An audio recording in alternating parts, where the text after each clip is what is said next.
नमस्कार दोस्तों, मैं कुलदीप कुमार केके सर यूथ पाठशाला ऐप और संकुल मार्गदर्शन पर आप सभी का बहुत बहुत स्वागत करता हूं। एक नए बिंदु के साथ, एक नए टॉपिक के साथ, एक नए कड़ी के साथ आज जो हम पढ़ने जा रहे हैं वो हिंदी के विद्यार्थी के लिए बहुत ही महत्वपूर्ण बिंदु है। यूँ कह सकते हैं कि हिंदी से संबंधित कोई भी परीक्षा, कैसी भी परीक्षा हो, उसमें इससे संबंधित प्रश्न अवश्य आते हैं।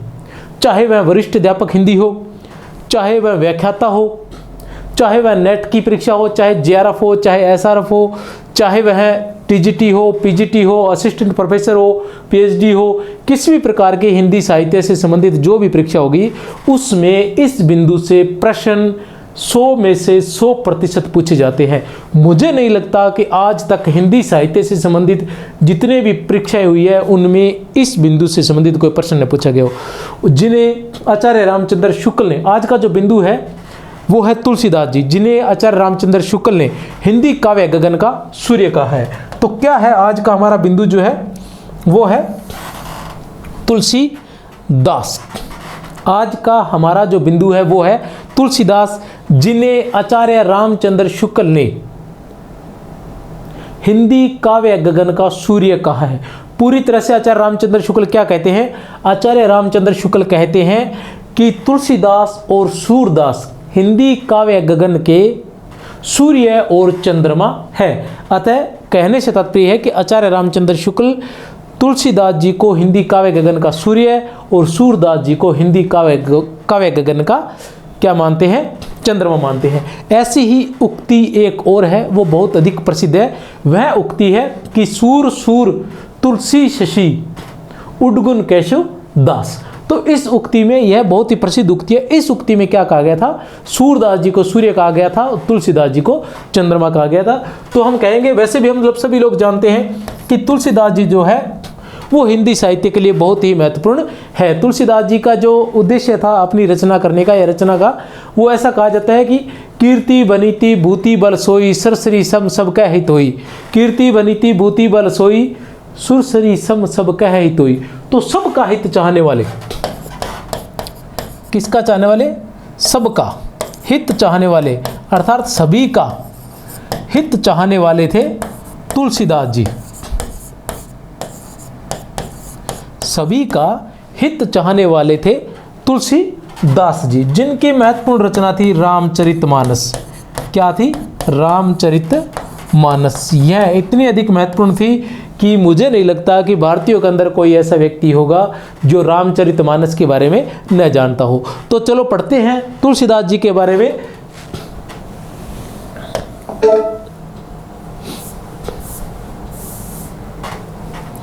तुलसीदास जी का जन्म हुआ था 1532 ईस्वी में, निधन हुआ था 1623 ईस्वी में।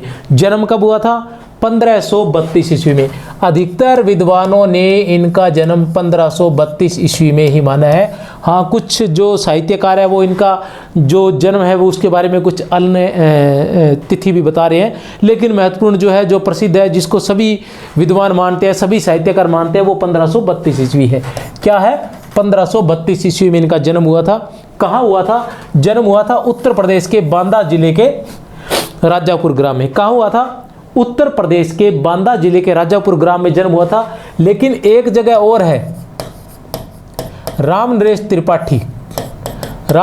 त्रिपाठी ने एक जगह और बताई है। उस जगह का नाम है सोरो नामक क्षेत्र। यह भी यूपी में है, उत्तर प्रदेश में है। सोरो नामक स्थान कुछ पुस्तकों में भी, जो 9 से 12 के पाठ्य पुस्तकें हैं उनमें भी कुछ पुस्तकों में यह दे रखा है, सोरो नामक क्षेत्र को। तो आपको बता दूं, महत्वपूर्ण जो है या जो मुख्य वास्तव में सही है वो है उत्तर प्रदेश के बांदा जिले का राजापुर ग्राम। आचार्य रामचंद्र शुक्ल, श्याम सुंदर दास, डॉक्टर नगेंद्र सभी ने, या डॉक्टर धीरेन्द्र वर्मा सभी ने इसी को ही क्या माना है? तुलसीदास जी का जन्म स्थान माना है। अब आती है जन्म की बात। तो जन्म जो है, ऐसा कहा जाता है कि तुलसीदास जी का जन्म जो है अभुक्त मूल नक्षत्र में हुआ था, अभुक्त मूल नक्षत्र में हुआ था, अर्थात बहुत बुरे नक्षत्र में हुआ था, या अर्थात बहुत बुरे कह सकते हैं, ऐसे नक्षत्रों में ऐसे समय में हुआ था जो बहुत बुरा था। और ऐसा हुआ भी था, आगे चलकर ऐसा होता है, उनके पिता ने इनको त्याग दिया था। और ऐसा कहते हैं कि इनके जन्म के कुछ वर्ष पश्चात या 1 वर्ष पश्चात ही इनकी माता का देहांत हो गया था, और उसके 6 वर्ष पश्चात इनके पिता का देहांत हो गया था, और उसके 1 वर्ष पश्चात मुनिया का भी देहांत हो गया था। मुनिया जिन्होंने तुलसीदास जी का लालन पालन किया था, मुनिया जिन्होंने तुलसीदास जी का लालन पालन किया था। ऐसा इनका एक दोहा भी है जिसमें ऐसा कहा गया है कि इनके माता पिता ने जन्म लेते ही इनको त्याग दिया था, और किसको दे दिया था? मुनिया को दे दिया था। मुनिया ने ही उसका पालन पोषण किया था। अब देखते हैं कि जन्म की जब बात आती है तो पालन पोषण किया। सबसे पहले माता का देहांत हो जाता है, फिर किसका देहांत होता है? इनके पिता का, फिर माता का, मुनिया का। मुनिया का देहांत होने के बाद तुलसीदास जी काशी में चले जाते हैं, और वहाँ नरहरिदास जी के शिष्य बन जाते हैं। किसके शिष्य बन जाते हैं? नरहरिदास जी के। तो इनके गुरुओं की जब बात आती है तो इनके 2 गुरु माने जाते हैं। जब गुरु की बात करते हैं तो इनके 2 गुरु माने जाते हैं। एक तो माने जाते हैं इनके गुरु नरहरिदास, और दूसरे माने जाते हैं शेष सनातन। कौन कौन से? एक तो माने जाते हैं नरहरिदास और दूसरे माने जाते हैं शेष सनातन। अब नरहरिदास की बात आती है तो इनके पास मुनिया का जब देहांत हो गया तो ये काशी में इनके पास चले गए और इनको अपना गुरु बना लिया था।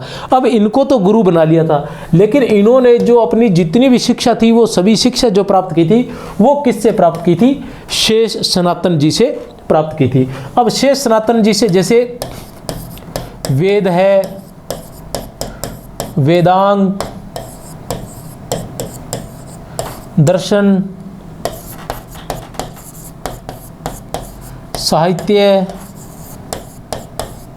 पुराण आदि से संबंधित जो भी शिक्षा प्राप्त की थी इन्होंने किससे प्राप्त की थी? शेष सनातन जी से।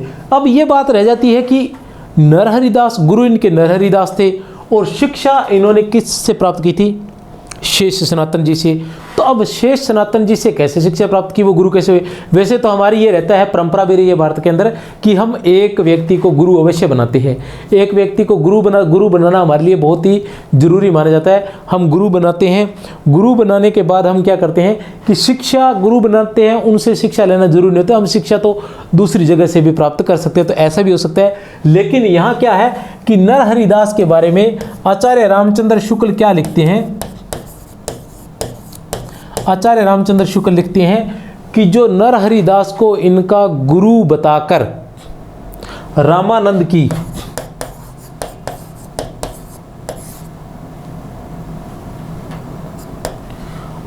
की शिष्य परंपरा से इनको जो जोड़ा गया है, रामानंद की जो शिष्य परंपरा कौन सी?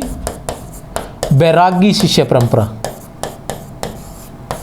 बैरागी शिष्य परंपरा से जो इनका नाम जोड़ा गया है वह सही नहीं है। अर्थात कहने से तात्पर्य है कि आचार्य रामचंद्र शुक्ल नरहरिदास को तुलसीदास जी का गुरु नहीं मानते हैं। कौन? आचार्य रामचंद्र शुक्ल नरहरिदास को, वो किसको मानते हैं? केवल शेष सनातन जी को ही उनका गुरु मानते हैं। अब देखते हैं, चलते हैं आगे। अब जो ये गुरु थे, गुरु के बाद हम देखते हैं कि निधन 1623 ईस्वी में। निधन कब हुआ था इनका? 1623 ईस्वी में हुआ था। कहाँ पर हुआ था? अस्सी घाट पर, काशी के अस्सी घाट पर। काशी के अस्सी घाट पर हुआ था, जिससे संबंधित एक दोहा भी है कि संवत 1680 अस्सी गंग के तीर, संवत 1680 अस्सी गंग के तीर, श्रावण शुक्ला सप्तमी तुलसी तजो शरीर। श्रावण शुक्ला सप्तमी, श्रावण शुक्ला सप्तमी याद रख लेना। संवत 1680 अस्सी गंग के तीर, श्रावण शुक्ला सप्तमी तुलसी तजो शरीर। तो किस दिन? श्रावण शुक्ला सप्तमी के दिन अस्सी घाट पर तुलसीदास जी ने अपना शरीर त्यागा था। इनके गुरु थे नरहरिदास। पिता का नाम था आत्माराम दुबे, पत्नी का नाम था रत्नावली, पत्नी का नाम था रत्नावली और पिता का नाम था आत्माराम दुबे। नरहरिदास की सुना चुका हूं। माता का नाम था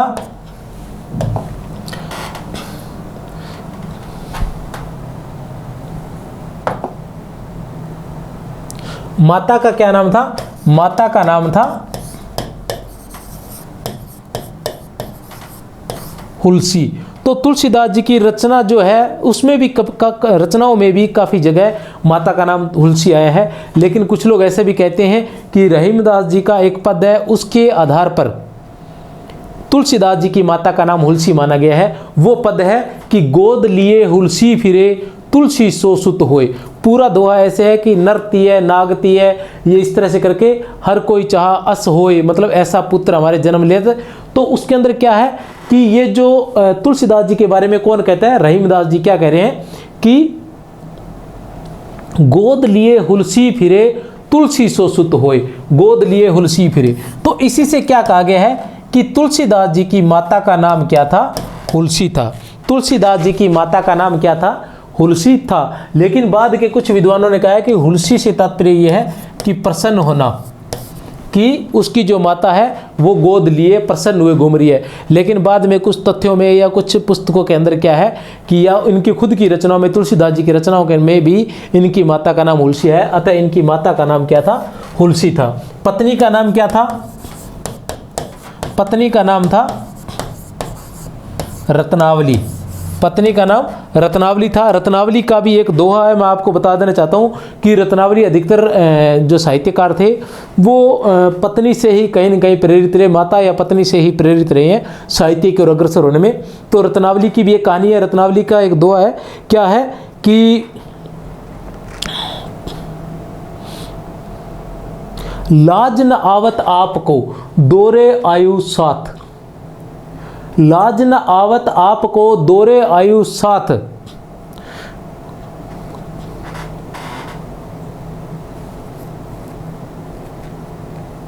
दिक दिक ऐसे प्रेम को कहा कहूँ मैं नाथ। सॉरी, ठीक है ना। लाज न आवत आपको कहा कहूँ मैं नाथ, दिक दिक ऐसे प्रेम को, लाज न आवत आपको दोरे आयु साथ, दिक दिक ऐसे प्रेम को का कहूँ मैं नाथ, अस्थि चर्म में देहमम तामे ऐसी प्रीति, होती जो श्री राम में तो न होती भवभीति। क्या था दोहा? क्या था किसका? रत्नावली का, कि लाज न आवत आपको दोरे आयु साथ, दिक दिक ऐसे प्रेम को कहा कहूँ मैं नाथ, अस्थि चर्म में देहमम तामे ऐसी प्रीति, होती जो श्री राम में तो न होती भवभीति। वो कह रहे हैं कि मेरा अस्थि चर्म में। तो ये कहानी क्या है कि एक बार रत्नावली को लेने के लिए उनके भाई आ जाते हैं और वह अपने भाई के साथ अपने पीहर चली जाती है और तुलसीदास जी उसी दिन उसके पीछे पीछे चले जाते हैं। ये एक किंवदंती है। और ऐसा कहते हैं कि जो दामाद जो होते थे तो वो दरवाजे से नहीं जाते थे और दिन में भी घर पर नहीं जाते थे अपने ससुराल में, तो वो रात को जाते थे। तो उन्होंने क्या किया कि जो मकान था घर के पीछे क्या एक अजगर लटक रहा था और उन्होंने सोचा ये रस्सी है, वो अजगर को पकड़कर अंदर चले जाते हैं। ऐसी किंवदंती है, मैंने सुनी हुई है, ठीक है। तो जब वो अंदर जाते हैं तब जो रत्नावली है वह उनको फटकार लगाती है। फटकार लगाते हुए कहती है, ठीक है, कि तुम्हें लज्जा नहीं आई जो तुम पीछे पीछे वापस दौड़े चले आए। ऐसे प्रेम को धिक्कारती हूँ मैं, ऐसे प्रेम को जो ऐसा प्रेम है कि तुम इतना भी मतलब इतने पीछे पीछे दौड़े आए। फिर वो कहती है कि जैसी अस्थि चर्म में भी अസ്ഥियों हड्डियों और मांस का बना हुआ मेरा शरीर है, उसमें तुम्हारी इतनी प्रीति है। अगर इतनी प्रीति श्री राम में होती तो तुम्हें ये संसार का जो भी डर है वह न रहता।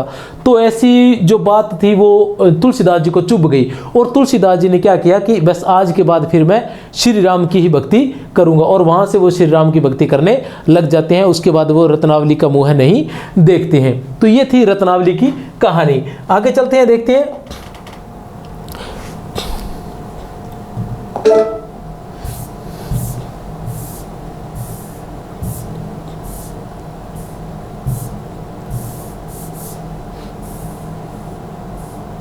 हाँ, तुलसी के जो जन्म का नाम था वह राम बोला था। तुलसी के जन्म का नाम अभुक्त मूल नक्षत्र में इनका जन्म हुआ था, जैसे मैं पहले बता चुका हूँ। और उस अभुक्त मूल नक्षत्र में पैदा हुए थे।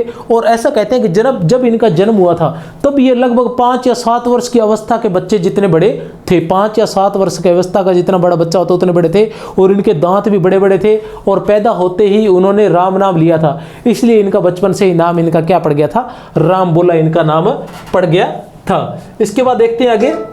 अब हम बात करते हैं इनकी रचनाओं की। रचनाओं में क्या है, तुलसीदास जी की रचनाएं। तुलसीदास जी की रचनाओं में सबसे पहले हम लेते हैं रामचरितमानस। 1574 ईस्वी में रामचरितमानस जो है वो 1574 ईस्वी में, जिसमें 7 कांड है। कितने कांड हैं? 7 कांड है। कौन कौन से कांड है? 7 कांड मैं बता देना चाहता हूं आपको। सबसे पहले आता है बालकांड। बालकांड मतलब जब राम का जन्म हुआ था तब बालकांड। दूसरा आता है अयोध्या कांड। अयोध्या कांड कौन सा है? जब राम को वनवास प्राप्त हो गया था, वह है अयोध्या कांड। अब वनवास में चले गए, वह कौन सा था? अरण्य कांड। 1 2 3 4 अरण्य कांड। अरण्य कांड के बाद आता है हमारे पास किष्किंधा कांड। अरण्य कांड कौन सा था? अरण्य कांड वो वाला था जिसके अंदर राम वनवास में रहते हैं और शूर्पणखा आ जाती है, उसका नाक काट दिया जाता है और रावण जो है वो सीता को उठाकर ले जाती है। जंगल की जो घटनाएं थी वो सारी अरण्य कांड में।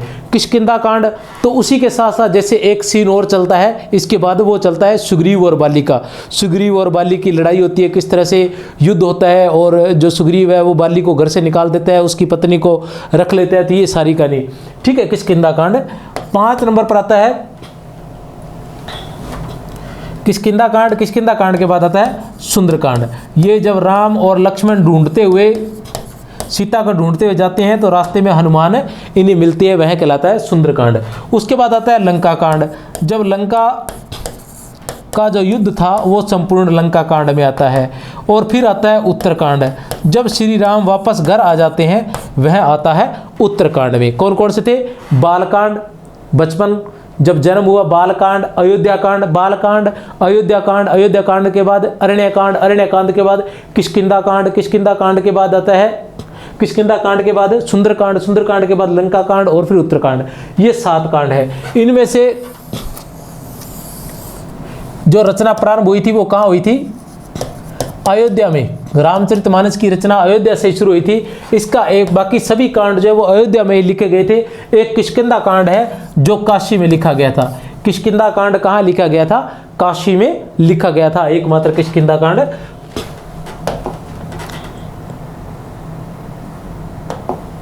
ठीक है। उसके बाद आता है 1586 में पार्वती मंगल।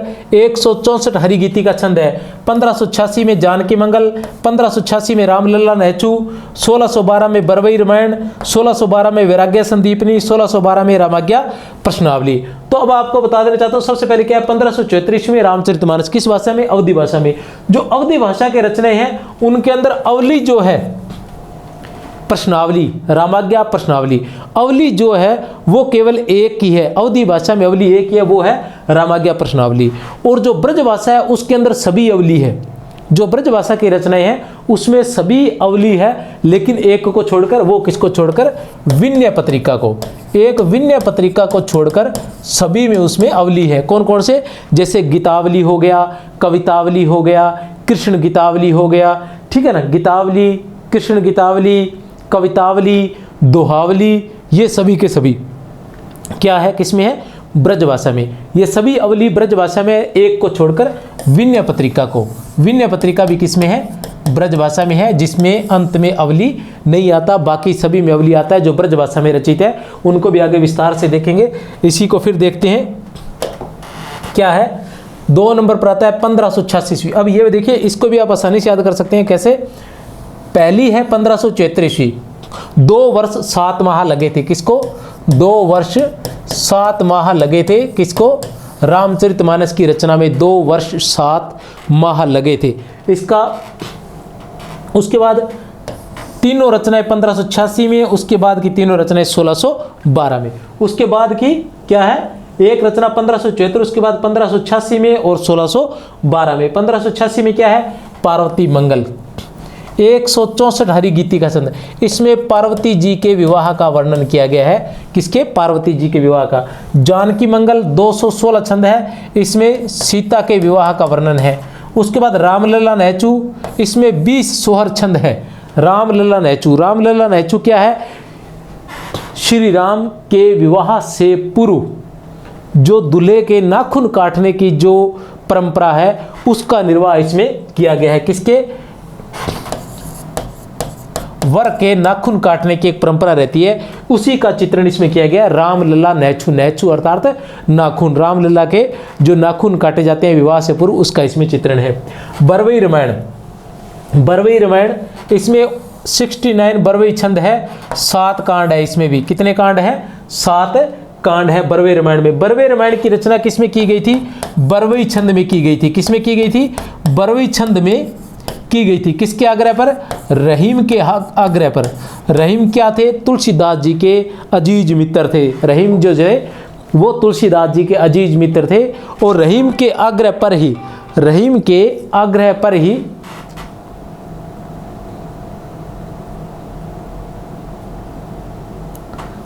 रहीम के आग्रह पर ही क्या की गई थी?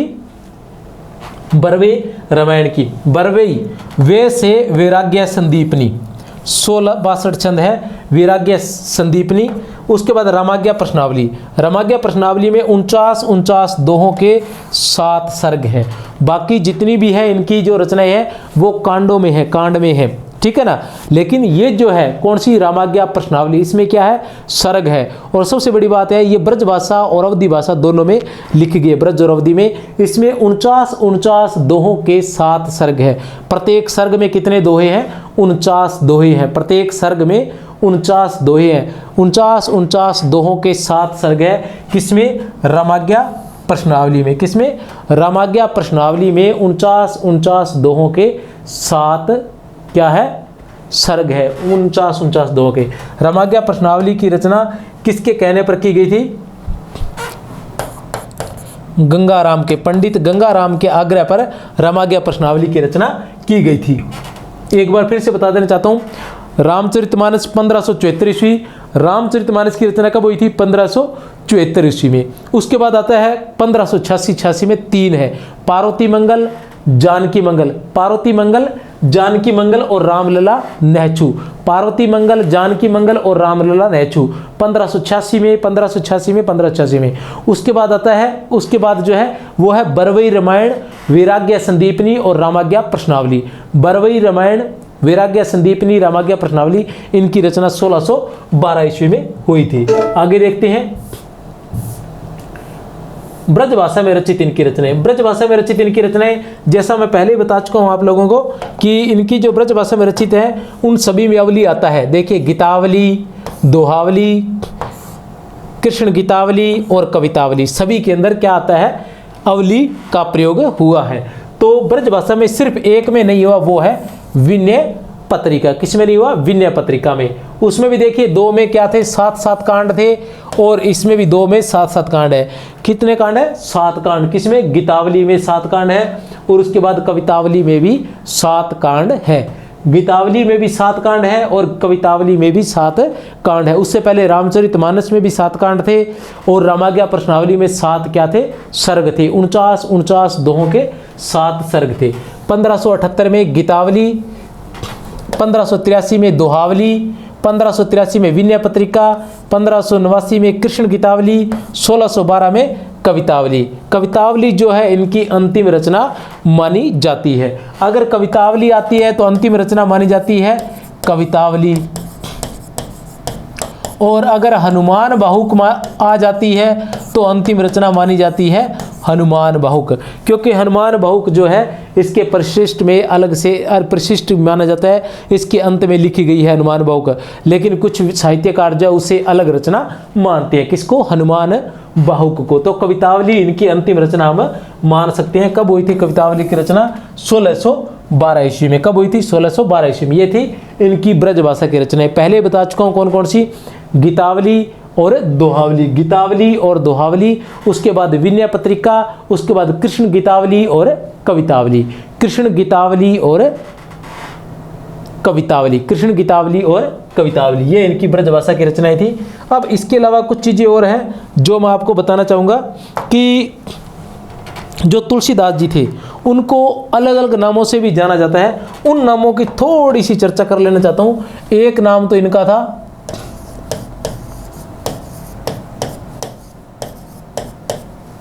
राम बोला। ये इनका जन्म का नाम था। ऐसा कहते हैं कि जन्म लेते ही इन्होंने अपने मुंह से राम का उच्चारण किया था, इसलिए इनका नाम जो है वो राम बोला पड़ गया था, राम बोला। दूसरा नाम इनका हमें पता ही है,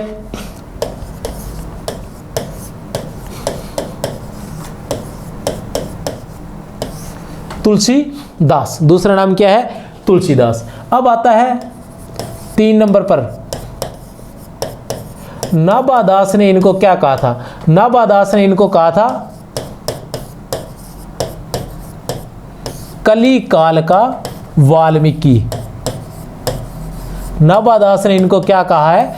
कली काल का वाल्मीकि कहा है। किसने? नाभादास ने कली काल का वाल्मीकि कहा है। 4 नंबर पर हमारे पास आते हैं,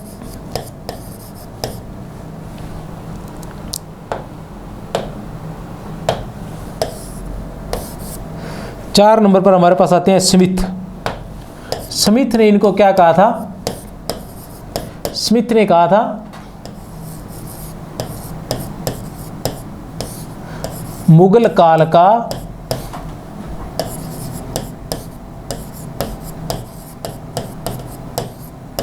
सबसे बड़ा व्यक्ति। मुगल काल का सबसे बड़ा व्यक्ति किसने कहा था? स्मिथ ने। 5 नंबर पर हमारे पास आते हैं जॉर्ज ग्रियर्सन। जॉर्ज ग्रियर्सन क्या कहते हैं इन्हें?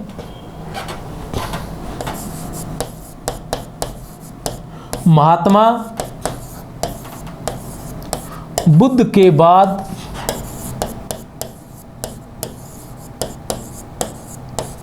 भारत के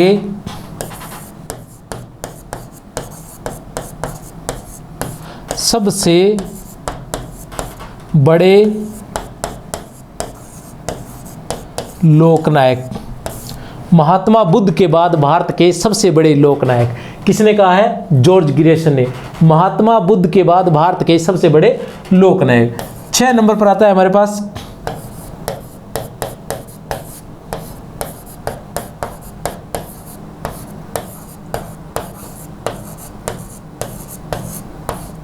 हजारी प्रसाद द्विवेदी। 6 नंबर पर हमारे पास आता है हजारी प्रसाद द्विवेदी। हजारी प्रसाद द्विवेदी क्या कहते हैं कि तुलसीदास में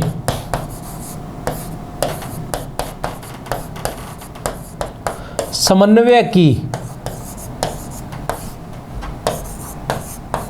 विराट चेष्टा थी।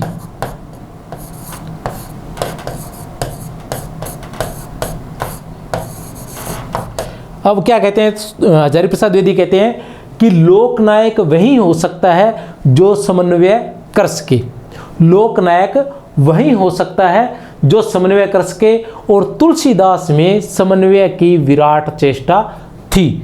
लोकनायक वही हो सकता है जो समन्वय कर सके, और तुलसीदास में समन्वय की विराट चेष्टा थी। समन्वय किस प्रकार का समन्वय था? निर्गुण और सगुण का। निर्गुणे सगुणे नहीं कुछ भेदा, उभय हर ही भव संभव भेद खेदा। ठीक है ना। कहने से तात्पर्य है कि तुलसीदास जी ने क्या कहा था कि उनके लिए निर्गुण और सगुण सभी एक समान है। शिवद्रोही ममदास का हवा, शिवद्रोही ममदास का हवा, सो नर मोही सपने हु नहीं भावा। तो तुलसीदास जी कहते हैं कि शिव का द्रोही अर्थात वैष्णव या शैव जो संप्रदाय है दोनों में वो समानता मानते थे, अतः उन्होंने सभी में समन्वय किया था। ज्ञान और भक्ति का समन्वय किया था, निर्गुण और सगुण का, शैव और वैष्णव का समन्वय। तो समन्वयकारी थे तुलसीदास जी। क्या थे? समन्वयकारी थे। अर्थात हजारी प्रसाद द्विवेदी क्या कहते हैं कि लोकनायक वही हो सकता है जिसमें समन्वय की विराट चेष्टा हो, या जो समन्वय कर सके, और तुलसीदास जी में समन्वय की विराट चेष्टा थी। ये थे, एक बार फिर से बता देना चाहता हूं। और 7 नंबर पर आता है हमारे पास आचार्य शुक्ल। आचार्य शुक्ल क्या कहते हैं? आचार्य शुक्ल कहते हैं, आचार्य शुक्ल कहते हैं कि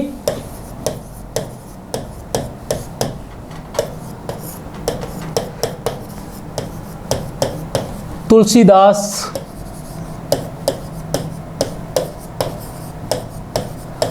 और सूरदास हिंदी काव्य गगन के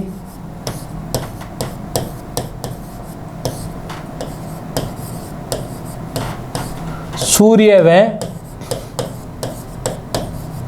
चंद्रमा है। अर्थात आचार्य रामचंद्र शुक्ल ने तुलसीदास जी को क्या कहा है? सूर्य कहा है। हिंदी काव्य गगन का सूर्य कहा है। उसके अलावा वो फिर कहते हैं कि भारतीय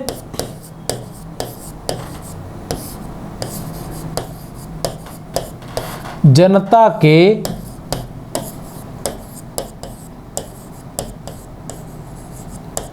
प्रतिनिधि कवि। इन्होंने प्रतिनिधि कवि की बात आती है तो मैं थोड़ा सा बता देना चाहता हूं कि प्रतिनिधि कवि के रूप में इन्होंने निर्गुण काव्य जो है उसका प्रतिनिधि कवि कबीर को माना है, सूफी काव्य का प्रतिनिधि कवि इन्होंने जायसी को माना है, और कृष्ण काव्य का प्रतिनिधि इन्होंने सूरदास को माना है, और राम काव्य का प्रतिनिधि इन्होंने तुलसीदास जी को माना है। यहाँ क्या कह रहे हैं? भारतीय जनता के प्रतिनिधि कवि कहा है। किसको? तुलसीदास जी को। क्यों कहा है? वो कहते हैं कि अन्य जो भी कवि हैं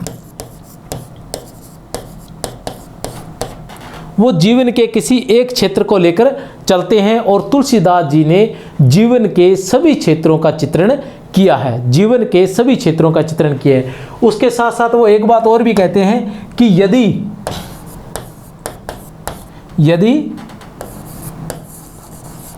पृथ्वीराज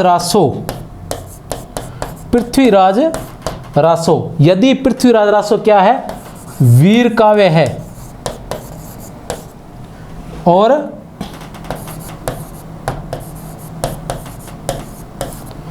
पद्मावत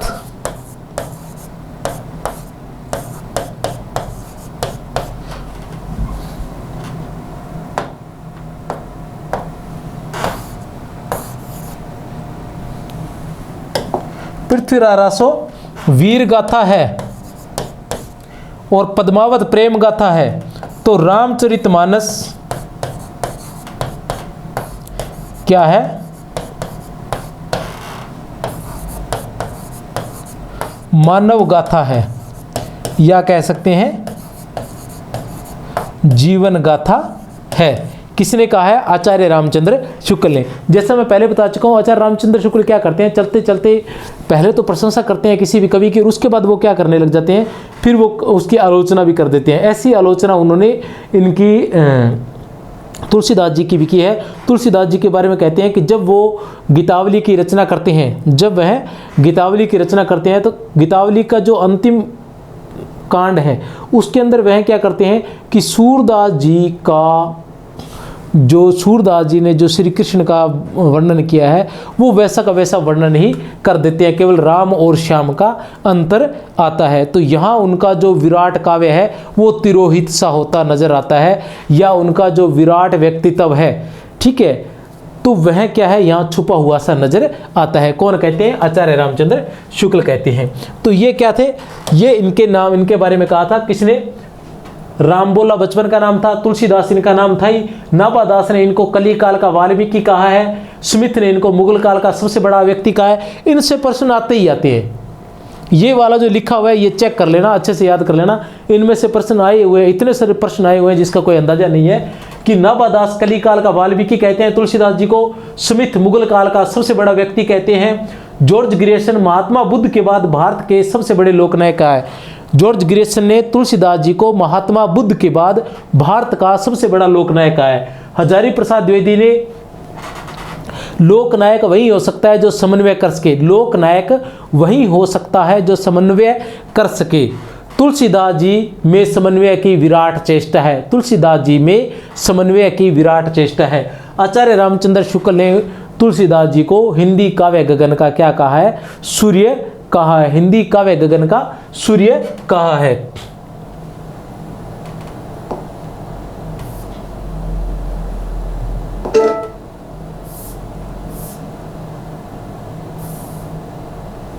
थोड़ा सा इनकी रचनाओं के बारे में अन्य जो तथ्यात्मक जानकारी देख लेते हैं। उसके अंदर आता है क्या है कि रामचरितमानस की रचना अयोध्या में प्रारंभ की गई थी। रामचरितमानस की रचना अयोध्या में प्रारंभ की गई थी, जिसके कुछ अंश विशेषकर किष्किंधा कांड की रचना कहाँ हुई थी? काशी में हुई थी। कौन से अंश की? किष्किंधा कांड की रचना कहाँ हुई थी? काशी में हुई थी। कृष्ण गीतावली की रचना वृंदावन यात्रा के अवसर पर की गई थी। कृष्ण गीतावली जो है उसकी रचना जो है वृंदावन यात्रा के समय तुलसीदास जी ने की थी। कवितावली जो है उसमें कवित है, छप्य है, सवैया है, गणाक्षरी छंदों का प्रयोग हुआ है। किसमें? कवितावली में। किस किस का? कवित का, सवैया का, गणाक्षरी का और छप्य आदि छंद का प्रयोग हुआ है। किसमें? कवितावली में। कवित का, गणाक्षरी का, सवैया का और छप्य का प्रयोग हुआ है। किसमें? कवितावली के अंदर। रामाज्ञा प्रश्नावली जो है, रामाज्ञा प्रश्नावली जो किससे संबंधित है? ज्योतिष ज्ञान से संबंधित है। रामाज्ञा प्रश्नावली ज्योतिष ज्ञान से संबंधित है, जो पंडित गंगाराम के आग्रह पर लिखी गई थी। पंडित गंगाराम के आग्रह पर लिखी गई थी। रामचरितमानस को 2 वर्ष 7 माह का समय लगा था। बता चुका हूँ। पार्वती मंगल में हरिगीतिका छंद में शिव पार्वती के विवाह का चित्रण है। जानकी मंगल अवधी भाषा में जिसमें राम के विवाह का चित्रण है। बरवई रामायण की रचना रहीम के आग्रह पर की गई थी। रामलला रैचू विवाह पूर्व दुल्हे के नाखून काटने की धार्मिक परंपरा का चित्रण किया गया है। वैराग्य संदीपनी एक दार्शनिक ग्रंथ है। गीतावली राम की बाल लीला का चित्रण किया गया है। गीतावली जैसा मैं पहले बता चुका हूँ, गीतावली में राम की बाल लीला का चित्रण किया गया है और बाल लीला के अंतर्गत वो किसका अनुसरण करते हैं? सूरदास जी का अनुसरण करते हैं और इतना अधिक अनुसरण करते हैं। आचार्य रामचंद्र शुक्ल कहते हैं कि उनके जो बाल लीला से संबंधित जितने भी पद हैं उनमें सिर्फ क्या रह जाता है? राम और श्याम का अंतर रह जाता है। बाकी पद उन्होंने वैसे के वैसे ही उठा लिए हैं। लेकिन फिर भी आपको बता देना चाहता हूं कि हिंदी साहित्य के इतिहास के अंतर्गत प्रत्येक जो कवि था उसने किसी एक क्षेत्र को पकड़ा, उस एक क्षेत्र में ही अपनी लेखनी चलाई थी। लेकिन आचार्य रामचंद्र तुलसीदास जी जो थे उन्होंने मानव जीवन का कोई भी ऐसा पक्ष या साहित्य का कोई भी ऐसा पक्ष नहीं छोड़ा था। इसके साथ साथ एक बात और बता देना चाहता हूँ कि जहाँ जायसी केवल अवधी में लिख रहे थे, जहाँ सूरदास केवल ब्रज भाषा में लिख रहे थे, वहाँ तुलसीदास जी ने उतना ही अच्छा अवधी भाषा में लिखा था और उतना ही अच्छा ब्रज भाषा में लिखा था। दोनों ही क्षेत्रों में उन्होंने बहुत ही शानदार लिखा था। उनकी जो भाषा थी वह भी बहुत ही शानदार थी। और वैसे वो भाषा के बारे में कहते थे कि भाषा जो है वो बहते जल के समान है। कहने से तात्पर्य कि वो कहते थे कि आपके जो उसका भाव है वो महत्वपूर्ण है, न कि भाषा महत्वपूर्ण है। फिर देख लेते हैं फिर क्या है विनय पत्रिका जो ब्रज भाषा में रचित है। ये क्या है? विनय पत्रिका में क्या है? राम के दरबार में प्रार्थना पत्र भेजने का है। हनुमान बाहु की रचना कवितावली के प्रशिष्ट में हुई है। हनुमान बाहु के बारे में कहा गया है कि तुलसीदास जी को बाहुक नामक रोग हो गया था और उससे मुक्ति प्राप्त करने के लिए उन्होंने हनुमान बाहुक की रचना की थी। अर्थात हनुमान की अर्चना आराधना इसमें की गई है ताकि हनुमान जी उन्हें बाहुक रोग से मुक्ति दे सके। डॉक्टर धीरेन्द्र वर्मा क्या लिखते हैं? डॉक्टर धीरेन्द्र वर्मा के अनुसार पुस्तकों खोजवीरों के अनुसार इनकी निम्नलिखित रचनाएं तुलसीदास जी की कही जाती हैं। ये जो रचनाएं हैं ये तुलसीदास जी की कही जाती हैं डॉक्टर धीरेन्द्र वर्मा के अनुसार। हिंदी साहित्य कोश डॉक्टर धीरेन्द्र वर्मा द्वारा संपादित पुस्तक है हिंदी साहित्य कोश। यह 2 भागों में है, बहुत ही शानदार पुस्तक है ये। इसी के अंतर्गत और सबसे ज़्यादा प्रमाणिक मानी जाती है हिंदी साहित्य कोश। इसमें जो तुलसीदास जी की रचनाएं है वो बहुत सारी मानी गई है। आप एक बार पढ़ सकते हैं, याद इतना ज़्यादा करने की आवश्यकता नहीं है। महत्वपूर्ण जो कविताएं जो रचनाएं हैं वो पहले मैं आपको बता चुका हूँ। फिर भी आप देख सकते हैं रामलला नैचू ये आ चुकी है, कोई समस्या नहीं है। रामाज्ञा प्रश्नावली यह भी आ चुकी है, आपको याद करनी है। जानकी मंगल भी याद करनी है, रामचरितमानस भी याद करनी है, पार्वती मंगल भी आ चुकी है, गीतावली भी आ चुकी है, कृष्ण गीतावली भी आ चुकी है, विनय पत्रिका भी, बरवई रामायण और दोहावली ये सभी आ चुके हैं। ये सभी याद करनी है आपको। और देखते हैं कौन कौन सी। ये तो 10 रचनाएं। अब आता है 11 नंबर पर। 11 नंबर पर है कवितावली, कोई समस्या नहीं है। हनुमान बाहु कोई समस्या नहीं है। वैराग्य संदीपनी कोई समस्या नहीं है। अब आगे की रचनाएं जो है 13 रचनाओं के बाद की जो रचनाएं हैं वो बिल्कुल नई रचनाएं हैं। 13 रचनाओं के बाद की जो रचनाएं वो बिल्कुल नई रचनाएं हैं। और ये सभी रचनाएं किसमें दी गई है? डॉक्टर धीरेन्द्र वर्मा द्वारा संपादित हिंदी साहित्य कोश में ये रचनाएं दी गई है। रचनाओं की संख्या है लगभग 28। कितनी रचनाएं हैं? कुल 28 रचनाएं हैं। तो आपको बता देना चाहता हूँ कि एक जैसी रचनाएं आप याद कर सकते हैं कि एक तो है सतसई, तुलसीदास जी की सतसई, कुंडलिया रामायण, अंकावली, बजरंग बाण, बजरंग साठिका, भरत मिलाप, विजय दोहावली, बृहस्पति कांड, छंदावली रामायण, छप्पय रामायण, धर्मराय की गीता, ध्रुव प्रश्नावली, गीता भाषा, हनुमान स्तोत्र, हनुमान चालीसा। अब देख सकते हैं आप क्या है, एक नंबर पर आता है। अलग अलग करके कुछ याद रख लेंगे, कुछ वहाँ जाकर आ जाएगी। बजरंग बाण एक नंबर पर। 2 नंबर पर है हमारे पास बजरंग साठिका। 2 नंबर पर है हमारे पास, पहला है बजरंग बाण, दूसरा है बजरंग साठिका। फिर आता है 3 नंबर पर हमारे पास आता है हनुमान स्तोत्र, और 4 नंबर पर आता है हमारे पास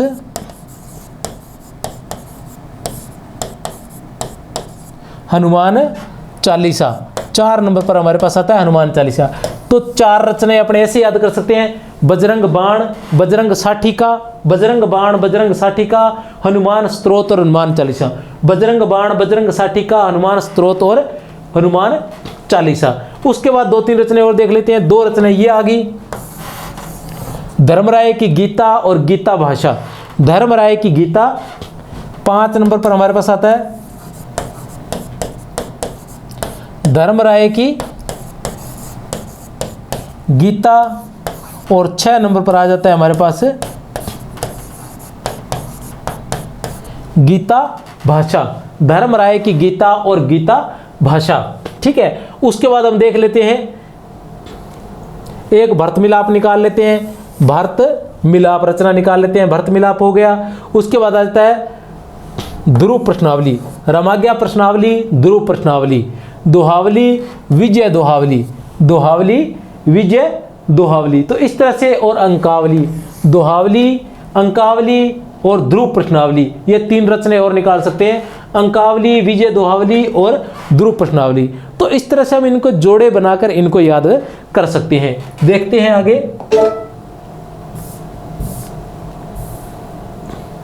अभी भी और अभी कुल रचनाएं हैं इनकी 39 बताई हुई है उसमें। और देख लेते हैं, हनुमान पंचक, ज्ञान दीपिका, राम मुक्तावली, पदबंध रामायण, रसभूषण, साखी तुलसीदास जी की, संकट मोचन, सतभक्त उपदेश, सूर्य पुराण, तुलसीदास जी की बानी, उपदेश दोहा, तुलसीदास जी की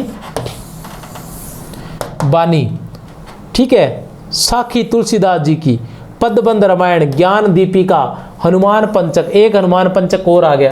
पहले हम कितने याद कर चुके थे? 4 हम पहले देख चुके हैं, और एक और आ गया हनुमान पंचक। इस तरह से हनुमान से संबंधित रचनाएं हमारे पास कितनी हो जाती है? 6 रचनाएं हो जाती हैं। किससे संबंधित है? हनुमान से संबंधित हमारे पास कितनी रचनाएं हो जाती हैं? 6 रचनाएं हो जाती हैं। कौन कौन सी? 1 नंबर हनुमान बाहु की, या ऐसा कह सकते हैं बजरंग बाण, बजरंग साठिका, बजरंग बाण, बजरंग साठिका। उसके बाद आता है हनुमान बाहुक 3 नंबर पर, 4 नंबर पर हनुमान स्तोत्र, 5 नंबर पर हनुमान चालीसा, और उसके बाद आती है हमारे पास हनुमान पंचक। हनुमान पंचक, ज्ञान दीपिका, राम मुक्तावली, पदबंध रामायण, रसभूषण, साखी तुलसीदास जी की, संकट मोचन, सतभक्त उपदेश, सूर्य पुराण, तुलसीदास जी की बानी, उपदेश दुआ। एक बार पुनः बता देता हूं कि इनकी रीडिंग आपने अवश्य लगानी है, क्योंकि तुलसीदास जी महत्वपूर्ण है। विशेष रूप से राम भक्त जो काव्य है उसके अंदर तुलसीदास जी का नाम लिया गया है। किसका नाम लिया गया? तुलसीदास जी का। इस बार जो व्याख्याता की परीक्षा है उसमें विशेष रूप से भक्ति काल देने के बजाय विशेष रूप से 2-2, 3-3 संत या रचनाकार दिए गए। तो राम भक्त की जब बात आती है या राम काव्य की जब बात आती है तो तुलसीदास जी का नाम आता है। अतः तुलसीदास जी को विस्तार से पढ़ना हमारे लिए बहुत जरूरी है। लेकिन फिर भी इन पर इतनी माथा कपाई भी आप लोगों ने नहीं करनी है कि आप अन्य कोई महत्वपूर्ण चीज़ भूल जाए। इसलिए एक रीडिंग इन लोगों के अवश्य लगा लेना ताकि आपकी ध्यान में रहे। वैसे बाकी जो महत्वपूर्ण है वो 13 रचनाएं हैं जो मैं आपको पहले ही बता चुका हूँ और याद करवा चुका हूँ। अब है डॉक्टर गणपति चंद्र गुप्त। अभी हम किसको पढ़ चुके थे? डॉक्टर धीरेन्द्र वर्मा को। इससे पहले हमने किसको पढ़ा था? डॉक्टर धीरेन्द्र वर्मा के अनुसार रचनाएं। किसके अनुसार रचनाएं पढ़ी थी हमने? डॉक्टर धीरेन्द्र वर्मा के अनुसार। अब हम पढ़ रहे हैं डॉक्टर गणपति चंद्र गुप्त के अनुसार। किसके अनुसार? डॉक्टर गणपति चंद्र गुप्त के अनुसार। उन्होंने इनकी रचनाओं का अलग अलग विभाजन किया है। कैसे किया है? उन्होंने प्रबंध काव्य, गीति काव्य और मुक्त काव्य किस किस में किया है? 3 भागों में किया है, प्रबंध काव्य, गीति काव्य और मुक्त काव्य। प्रबंध काव्य, गीति काव्य और मुक्त काव्य किस किस में किया है? प्रबंध काव्य, गीति काव्य और मुक्त काव्य। अब हम देख सकते हैं जो प्रबंध काव्य है वो 4 है। कौन कौन से? रामचरितमानस, रामलला, नैचू, पार्वती मंगल और जानकी मंगल। जो प्रबंध काव्य है उनकी संख्या कितनी मानी है? तुलसीदास डॉक्टर गणपति चंद्र गुप्त ने 4 मानी है। रामचरितमानस, रामलला, नैचू, पार्वती मंगल और जानकी मंगल। रामचरितमानस, रामलला, नैचू, पार्वती मंगल और जानकी मंगल। फिर आता है गीतावली, कृष्ण गीतावली और विनय पत्रिका। गीतावली, कृष्ण गीतावली, विनय पत्रिका, ये क्या है? 3 रचनाएं। ये क्या है? गीति काव्य। तो प्रमुख रूप से हम ये 7 याद कर सकते हैं। ठीक है, 7 याद करने के बाद अन्य जो बची हुई है वो सभी किस में आ जाएगी? मुक्तक में आ जाएगी। किसके अनुसार? गणपति चंद्र गुप्त के अनुसार। हमें याद रखना है क्या है? प्रबंध काव्य। रामचरितमानस प्रबंध काव्य है, रामलला, नैचू भी प्रबंध काव्य है, पार्वती मंगल भी प्रबंध काव्य है, जानकी मंगल भी प्रबंध काव्य है, गीतावली गीति काव्य, कृष्ण गीतावली गीति काव्य और विनय पत्रिका। ठीक है, और जो मुक्तक काव्य है वो है वैराग्य संदीपनी, बरवई रामायण, वैराग्य संदीपनी, रमाज्ञा प्रश्नावली, दोहावली, कवितावली, हनुमान भोग, कली, धर्माधर्म, निरूपण। बाकी जो है वो सभी के सभी वही है। बाकी जो रचनाएं है वो सभी की सभी वही है। एक अलग है कली, धर्माधर्म, निरूपण। कली, धर्माधर्म, निरूपण। कली, धर्माधर्म, निरूपण, ये एक अलग है। अब कुछ महत्वपूर्ण तथ्य हैं।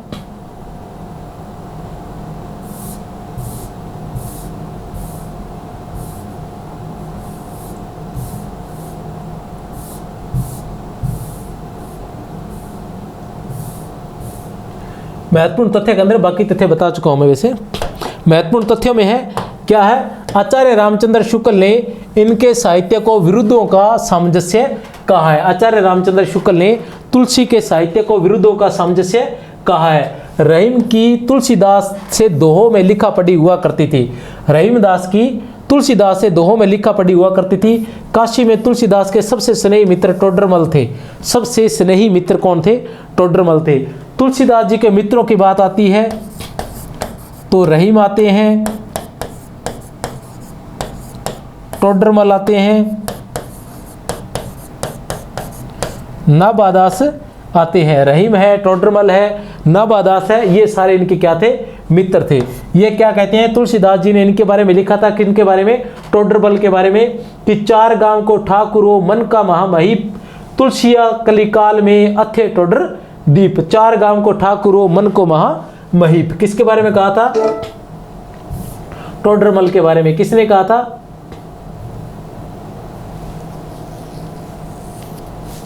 ये कुछ तुलसीदास जी के कथन हैं जो मैं पहले बता चुका हूं, लेकिन अभी और विस्तार से एक बार पुनः बता देता हूं। आचार्य रामचंद्र शुक्ल क्या लिखते हैं कि तुलसीदास जी रामानंद संप्रदाय की वैरागी परंपरा में, किसमें? वैरागी परंपरा में नहीं जान पड़ते। रामानंद की परंपरा में सम्मिलित करने के लिए उन्हें नरहरिदास का शिष्य बताकर जो परंपरा मिलाई गई है वह कल्पित प्रतीत होती है। वह क्या प्रतीत होती है? कल्पित प्रतीत होती है।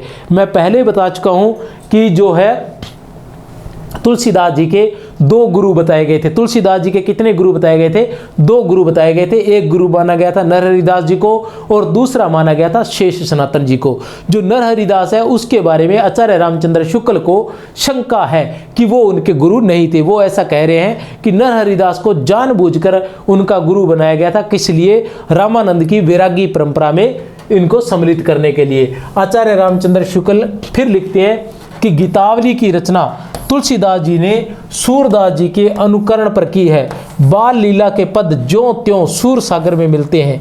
किसमें? वैसे के वैसे ही पद किसमें मिलते हैं? सूर सागर में मिलते हैं। केवल राम और श्याम का अंतर है। लंका कांड तक तो ठीक है, पर उत्तर कांड में जाकर, लंका कांड तक तो फिर भी ठीक है, लेकिन उत्तर कांड में जाकर सूर पद्धति के अतिशय अनुकरण के कारण तुलसी का गंभीर व्यक्तित्व तिरोहित सा हो गया है। तुलसी का गंभीर व्यक्तित्व जो है वो तिरोहित सा हो गया है। पहले बता चुका हूं। बाबू गुलाब राय ने गोस्वामी सुमेरु कवि कहा है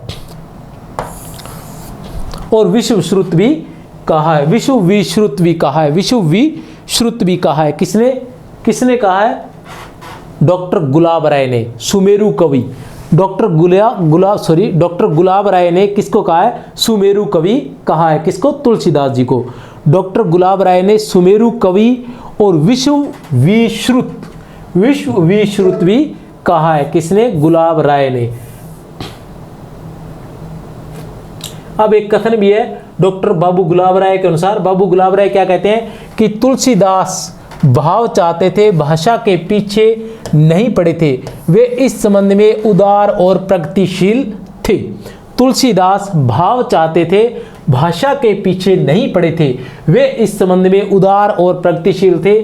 का भाषा का संस्कृत भाव चाहिए सांच, काम जो आने कामरी का ले करे कमांच। दोहावली का दोहा है ये, ठीक है। क्या है? का भाषा का संस्कृत, मतलब भाषा जो हिंदी भाषा थी उसको भाषा कहा जाता था। तो वो कहते हैं क्या तो भाषा और क्या संस्कृत। भाव चाहिए, सच्चा भाव होना चाहिए। काम जो आने कामरी, जहाँ कामरी आए वहाँ कमांच क्या काम करेगा। आचार्य रामचंद्र शुक्ल के अनुसार भारतीय जनता का प्रतिनिधि कवि यदि किसी को कह सकते हैं इन्हीं तुलसीदास को, महानुभाव को। अन्य कविजन जीवन का कोई एक पक्ष लेकर चलते हैं, लेकिन इनकी वाणी की पहुँच मनुष्य के सारे भावों और व्यवहारों तक है। मनुष्य के सारे सभी भावों और व्यवहारों तक है। किनकी पहुंच? आचार्य रामचंद्र तुलसीदास जी की पहुंच। कौन कह रहे हैं? आचार्य रामचंद्र शुक्ल कह रहे हैं। किनके बारे में? तुलसीदास जी के बारे में कह रहे हैं।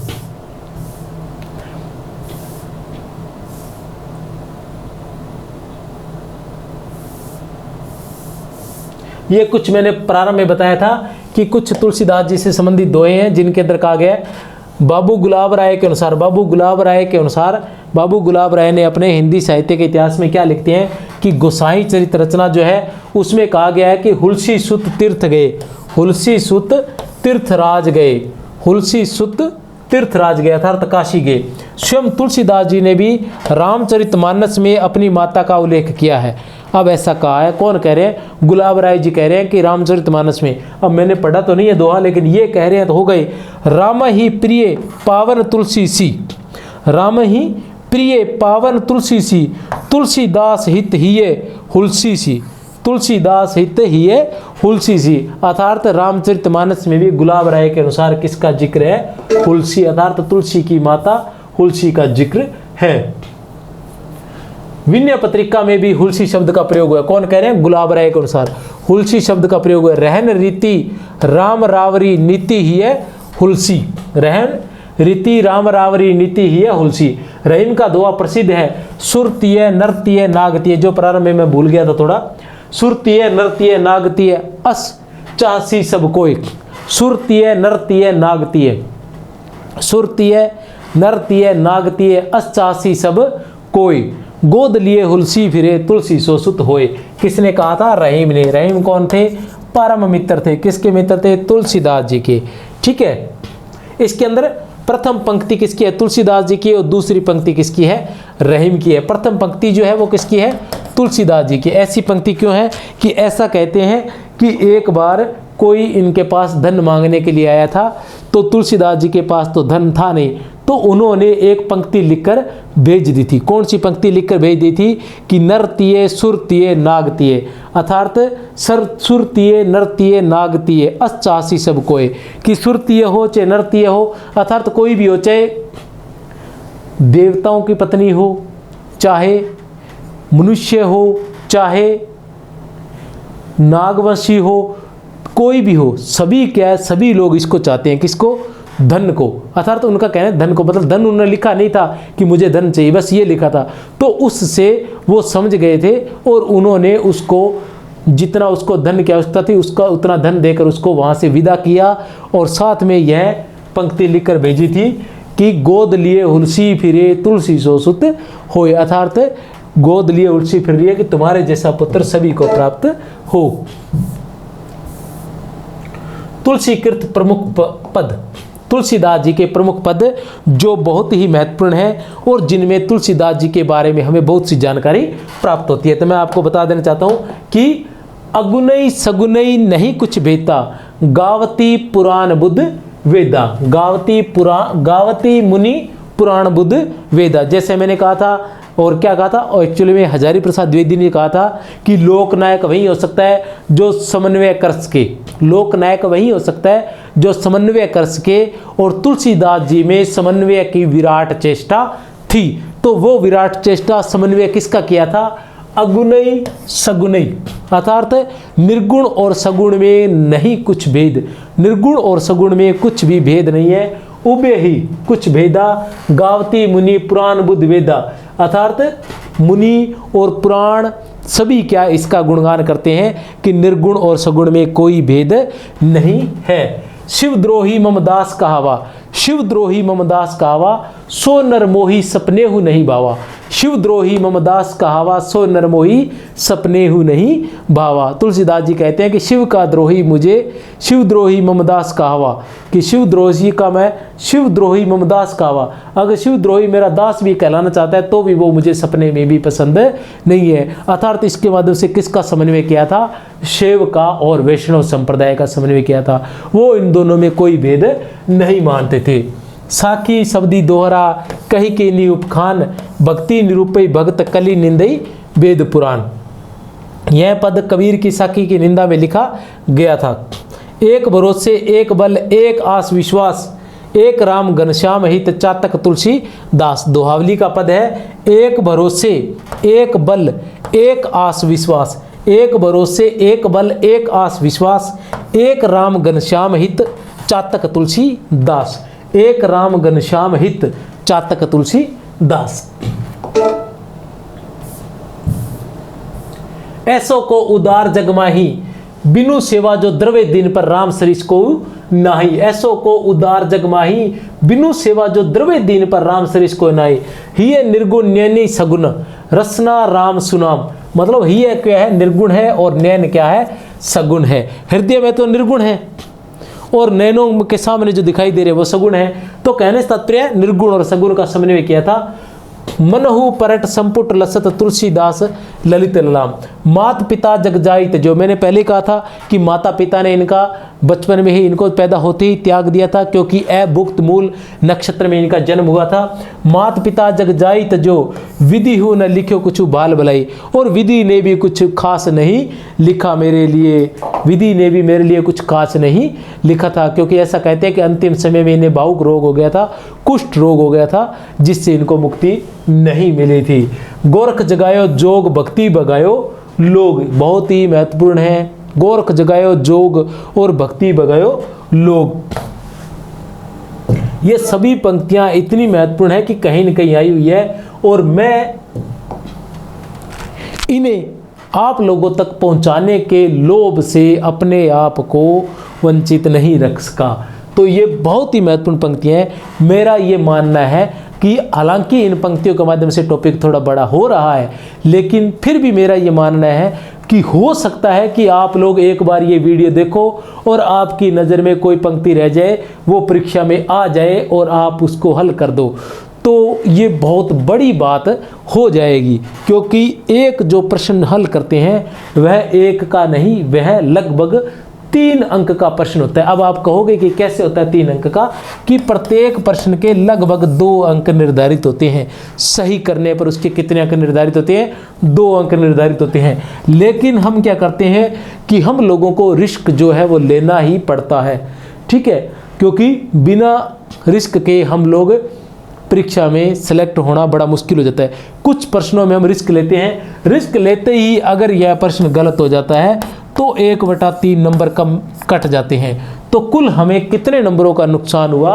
लगभग 3 नंबर का, 3.25 नंबर का हमें नुकसान हो गया है। तो अतः प्रत्येक प्रश्न 3.25 और 3 नंबर में आप मेरिट में कहाँ चले जाते हो ये आप लोग अच्छे से जानते हैं। इसलिए मैं आप लोगों के सामने ये दोहे लेकर आया हूँ कि कहीं भी आते हुए, जाते हुए, बस में जाते हुए, सफ़र करते हुए, खाना बनाते हुए, ठीक है ना, अन्य कोई घरेलू काम करते हुए भी आप वीडियो को सुन सकते हैं।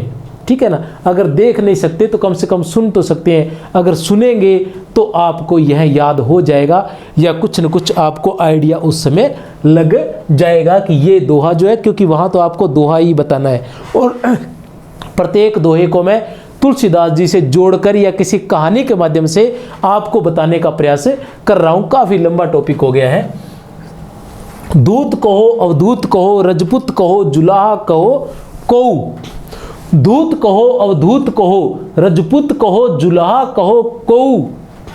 काहू की बेटी सो बेटा न ब्याहब, काहू की जाति न बिगाड़ सो।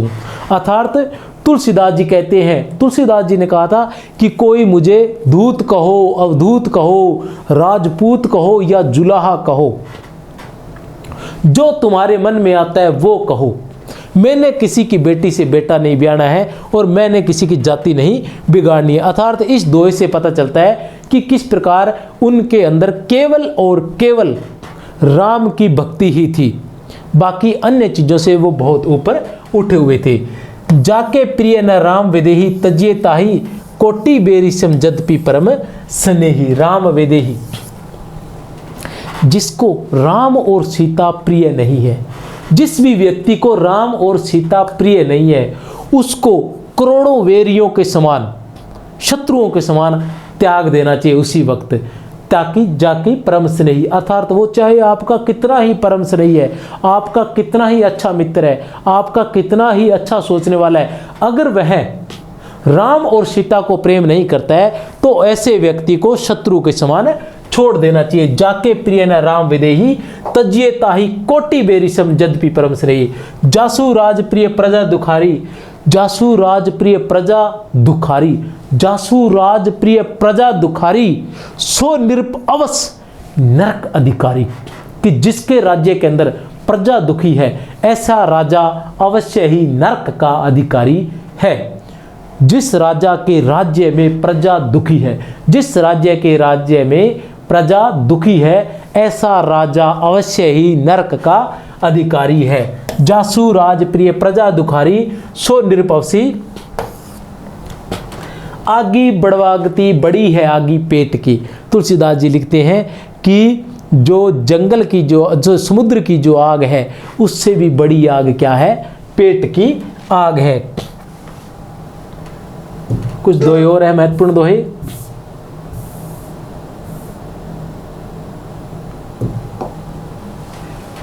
ढोल गवार शूद्र पशु नारी, सकल ताड़ना के अधिकारी। ढोल गवार शूद्र पशु नारी, सकल ताड़ना के अधिकारी। तुलसीदास जी कहते हैं कि ढोल, पशु और नारी, ये तीनों के तीनों ही ताड़ना के अधिकारी हैं। अब तुलसीदास जी के बारे में ऐसी बातें आती हैं, अब तुलसीदास जी के बारे में ऐसी बातें आती हैं कि वो नारी विरोधी थे। तो नारी विरोधी से तात्पर्य हो सकता है कि उस समय की परंपरा ऐसी थी, उस समय के रीति रिवाज ऐसे थे। हालांकि उन्होंने बहुत प्रयास किया, क्योंकि जो भी सुधार होते हैं वो अचानक से कभी नहीं होते। ऐसा नहीं होता कि अचानक से ऐसा चल रहा था और उसको अचानक से ऐसा कर दी जाए, वैसा नहीं हो सकता। सुधार जो होते हैं वो धीरे धीरे होते हैं, और आप परंपरा तोड़कर अगर लिखने की कोशिश करते हो तो आपको बहुत विरोध का सामना करना पड़ता है। तो तुलसीदास जी ने परंपरा के कवि माने जाते हैं, जातीय कवि माने जाते हैं। अर्थात उन्होंने जाति, परंपरा और संस्कृति को लेकर जो लिखा था, इसलिए वो उनका विरोध नहीं कर सकते थे। और उसी हमारी जो भारतीयों की जो जाति, परंपरा और संस्कृति जो रही है, वो ऐसी रही है कि हम लोगों ने नारी को इतना मान सम्मान दिया नहीं है। और इसका बहुत बड़ा उदाहरण है, जगह जगह कुछ दोहे आते हैं जहाँ कुछ एक गिनी चुनी स्त्रियों का नाम आ जाता है, जहाँ उनको क्या मान सम्मान प्राप्त हुआ है, लेकिन वो हकीकत है या नहीं है, या केवल द्वंद्व कथा है, इसके बारे में हम कुछ नहीं कह सकते। लेकिन रहा यही है कि हमारी जो भी कहानियाँ रही उनके अंदर नारियों को हमारे यहाँ इतना सम्मान प्राप्त नहीं हुआ है। हमारा जो देश रहा है वो पुरुष प्रधान देश ही रहा है। तो वैसा ही दोहा हमारे तुलसीदास जी लिख देते हैं कि ढोल गवार शूद्र पशु नारी, ये सब ताड़ना के अधिकारी। अर्थात ढोल, गंवार, शूद्र और पशु और नारी, ये सभी ताड़ना के अधिकारी है। ठीक है। कीर्ति बनीति भूति बल सोई, सुरश्री सम सब का हितोई, ये क्या था? उद्देश्य था। ठीक है, प्रयोजन था। रामचरितमानस तुलसीदास जी का जो प्रयोजन था, हम जब प्रयोजन की बात करते हैं तो क्या आता है प्रयोजन? क्या प्रयोजन था? प्रयोजन क्या था? सुरश्री सम सब का हित हो, कि सभी का हित हो।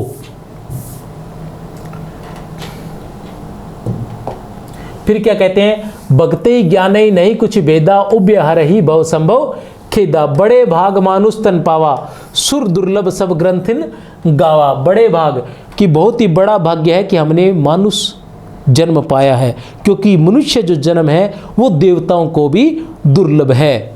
ठीक है, सिया राम में सब जग जाने, करूप राम जोरी जुग पाने। सिया राम, ये तो पता चल जाएगा आपको, पर हित सरिस धर्म नहीं भाई, कि दूसरों का हित करने से बड़ा कोई धर्म नहीं है, और पर पीड़ा सम नहीं अदमाई, और दूसरों को पीड़ा देने से बड़ा कोई पाप नहीं है। दूसरों का क्या है, हित करने से कोई बड़ा धर्म नहीं है, और दूसरों को पीड़ा देने से बड़ा कोई। स्वात सुखाए तुलसी रघुनाथ गाथा, पूज्य विप्रशील गुणहीना, शूद्र न गुण ज्ञान प्रवीणा। यह भी बड़ा है, अजीब सा दोहा है। क्या कह रहे हैं कि विप्र कि ब्राह्मण को पूजिए, यदि उसमें गुण नहीं है तो भी ब्राह्मण की पूजा कीजिए, और शूद्र की कभी पूजा न कीजिए, चाहे उसमें कितने भी गुण क्यों न हो। किसका है, रामचरितमानस का है। नारी सुझाव सत्य कवि कही, अवगुण 8 उर सदा रही। नारी के बारे में भी तुलसीदास जी के विचार कुछ अच्छे नहीं थे। वो कह रहे हैं नारी सुझाव सत्य कवि कही, कि कवियों ने सत्य ही कहा है। किसके बारे में, नारी के बारे में, कि उसमें सदैव ही 8 अवगुण विद्यमान रहते हैं, उसमें हर पल 8 गुण विद्यमान रहते हैं, न जाने उनमें से कौन सा गुण कब उजागर हो जाए। अर्थात उन्होंने नारी की दिल खोलकर निंदा की थी। जिमी स्वतंत्र भई बिगड़े नारी, और वो कहते हैं कि उसके अंदर 8 गुण हमेशा विद्यमान रहते हैं, और जैसे ही स्वतंत्रता मिलती है नारी जो है वो बिगड़ जाती है। जैसे ही उसको स्वतंत्रता प्राप्त होती है नारी बिगड़ जाती है। कौन कह रहे हैं ये नारी के बारे में, तुलसीदास जी कह रहे हैं।